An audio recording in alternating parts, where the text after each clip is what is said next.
എല്ലാവർക്കും നമസ്കാരം.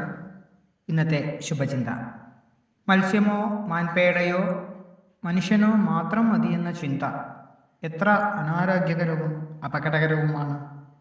സ്വന്തം വസതിയൊരുക്കുന്നവരെല്ലാം അന്യൻ്റെ വാസസ്ഥലം നശിപ്പിക്കുന്നില്ല എന്നുറപ്പ് വരുത്തണം. ഒന്നിനെ നശിപ്പിച്ചാൽ അതും കൂടി തനിക്ക് സ്വന്തമാക്കാമെന്നുള്ളത് തെറ്റിദ്ധാരണ മാത്രമാണ്.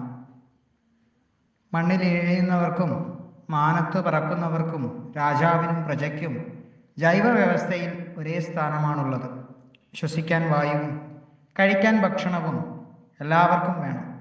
പദവിയും പെരുമയുമെല്ലാം താൽക്കാലികവും ആലങ്കാരികവുമാണ്.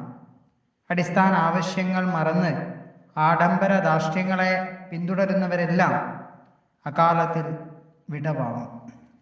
സാഹചര്യങ്ങളോടുള്ള പൊരുത്തപ്പെടലാണ് നിലനിൽപ്പ്.